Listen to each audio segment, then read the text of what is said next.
नमस्कार, मैं हूं निकिता और आप देख रहे हैं सत्यहिंदी.com।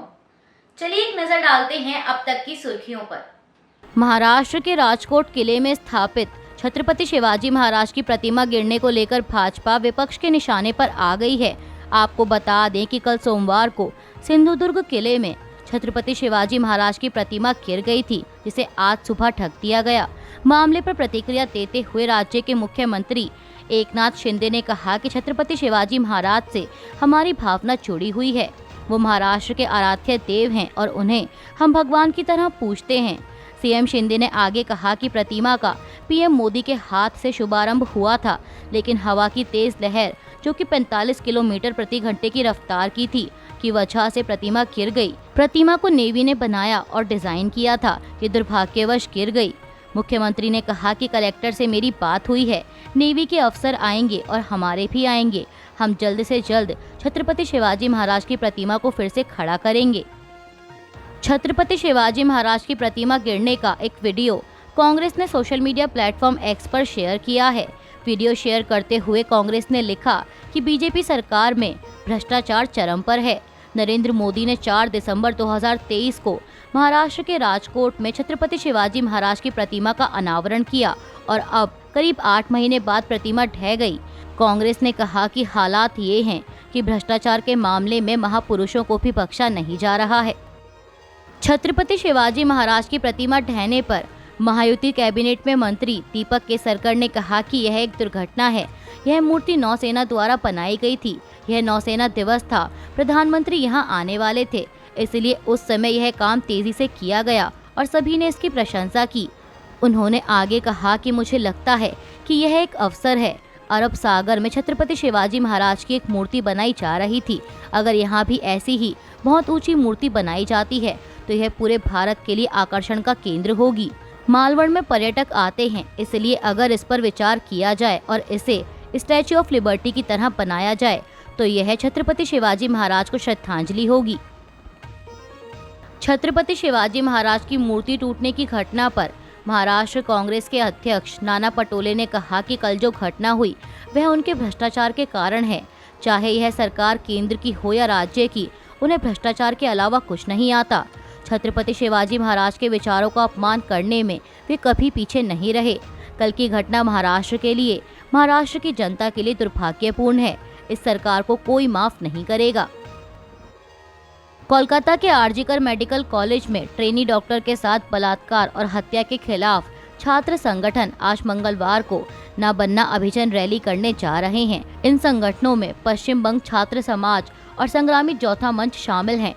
पश्चिम बंग छात्र समाज एक अपंजीकृत छात्र समूह है, जबकि संग्रामी चौथा मंच राज्य सरकार के कर्मचारियों का प्रतिनिधित्व करता है। मीडिया रिपोर्ट्स के मुताबिक राज्य सचिवालय तक होने वाली इस रैली का मुख्य उद्देश्य मुख्यमंत्री ममता बनर्जी के इस्तीफे और बलात्कार और हत्या में शामिल लोगों की गिरफ्तारी की मांग करना है। वहीं प्रशासन ने इस आयोजन को अवैध घोषित कर दिया है। भाजपा सांसद कंगना रनौत के किसानों के खिलाफ दिए गए बयान पर किसान नेता सरवन सिंह पंढेर ने कहा कि भाजपा ने कंगना रनौत के बयान से खुद को अलग कर लिया है, लेकिन वह पार्टी की सांसद हैं और इसीलिए कार्रवाई होनी चाहिए। अगर भाजपा को लगता है कि उन्होंने अनुचित और गलत बयान दिया है तो उन्हें उनके खिलाफ कार्रवाई करनी चाहिए। किसान नेता ने कहा कि भाजपा को कंगना से माफी मांगने के लिए भी कहना चाहिए, उन्हें माफी मांगनी चाहिए। कंगना रनौत के बयान पर किसान नेता राकेश टिकैत ने भी प्रतिक्रिया दी है। उन्होंने कहा कि राष्ट्रीय राजधानी में 13 महीने तक आंदोलन चला, यह शांति का प्रतीक है, कोई हिंसा नहीं हुई। कुछ लोग हैं जो अफवाह फैलाने की कोशिश करते हैं। हम देश में कानून और संविधान का पालन करने वाले लोग हैं, हमें विरोध करने की क्या जरूरत थी। राकेश टिकैत ने आगे कहा कि क्योंकि देश की सरकार तानाशाही थी, इसीलिए 13 महीने तक विरोध प्रदर्शन जारी रहा। झारखंड के पूर्व मुख्यमंत्री चंपई सोरेन के भाजपा में शामिल होने के फैसले पर कांग्रेस की राज्य इकाई के पूर्व प्रमुख राजेश ठाकुर ने कहा कि माननीय चंपई सोरेन जी भाजपा के चंगुल में फंस गए हैं।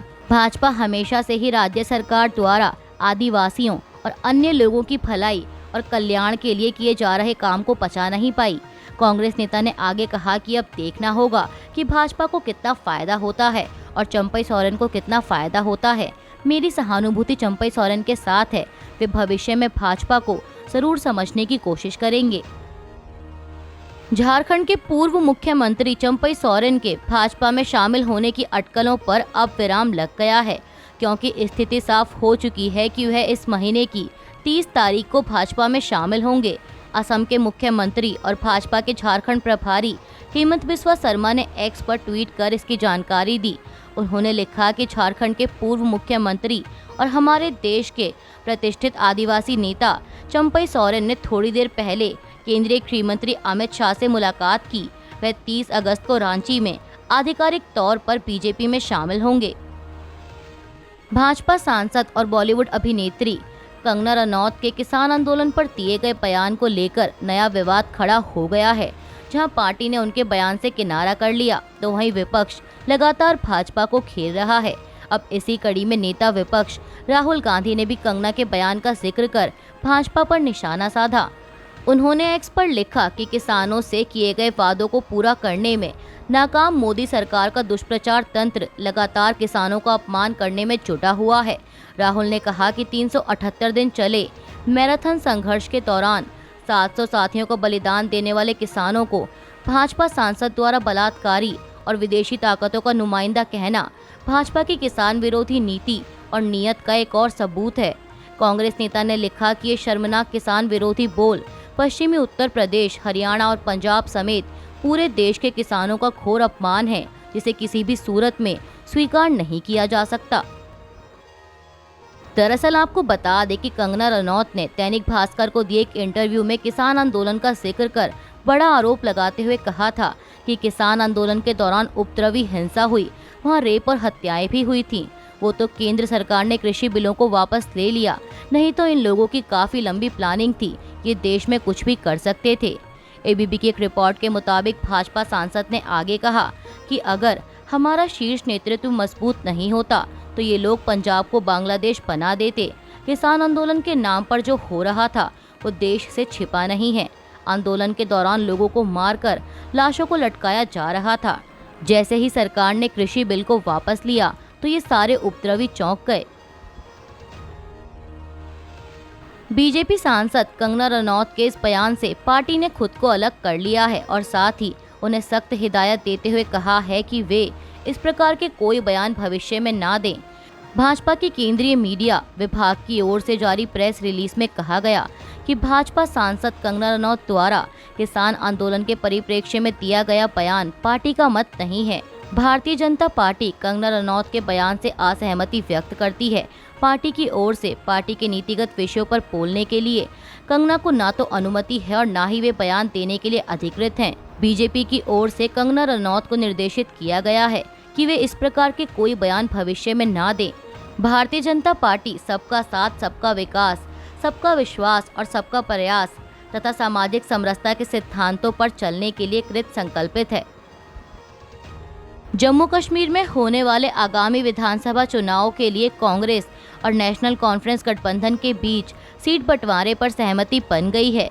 जम्मू कश्मीर कांग्रेस के अध्यक्ष तारिक हमीद कर्रा ने बताया कि 90 सीटों में से 51 सीटों पर नेशनल कॉन्फ्रेंस और 32 सीटों पर कांग्रेस चुनाव लड़ेगी। इसके अलावा 5 सीटों पर दोनों पार्टियां चुनाव लड़ेंगी और एक सीट पैंथर्स पार्टी और एक सीपीआईएम के लिए छोड़ी गई है। सीट बंटवारे पर सहमति बनने पर एनसी अध्यक्ष फारूक अब्दुल्ला ने कहा कि यह बहुत खुशी की बात है कि हम दोनों उन ताकतों के खिलाफ लड़ रहे हैं जो यहाँ लोगों को बांटने की कोशिश कर रहे हैं। इंडिया गठबंधन इसलिए बनाया गया था ताकि हम उन ताकतों से लड़ सकें जो सांप्रदायिक विभाजन पैदा करना चाहते हैं। आज यह खुशी की बात है कि हमने चर्चा पूरी कर ली है और समन्वय के साथ नेशनल कॉन्फ्रेंस और कांग्रेस एक साथ चुनाव लड़ेंगे। जम्मू कश्मीर विधानसभा चुनाव के लिए नेशनल कॉन्फ्रेंस ने अपने 18 उम्मीदवारों की पहली लिस्ट जारी कर दी है। इस लिस्ट में पार्टी ने सेवानिवृत्त न्यायमूर्ति हुसैन मसूदी को पंपौर से, मोहम्मद खलील पंत पुलवामा से, अब्दुल मजीद लारमी अनंतनाग पश्चिम से, खालिद नजीब सोहरवर्दी को डोडा से चुनावी मैदान में उतारा है। इसके अलावा बनिहाल से सजद शाहीन, शोपियां से शेख मोहम्मद रफ़ी, राजपोरा से मोहिउद्दीन मीर को टिकट दिया गया है। सीट बंटवारे पर सहमति के बाद कांग्रेस ने भी अपने 9 उम्मीदवारों की पहली लिस्ट जारी कर दी है। पार्टी ने त्राल से सुरिंदर सिंह चन्नी, देवसर से अमानतुल्ला मंतो, अनंतनाग से पीरजादा मोहम्मद सैयद, डोडा से शेख रियाज और डोडा वेस्ट से प्रदीप कुमार भगत को टिकट दिया है। अभी के लिए बस इतना ही। बाकी की खबरों के लिए बने रहिए सत्यहिंदी.com के साथ।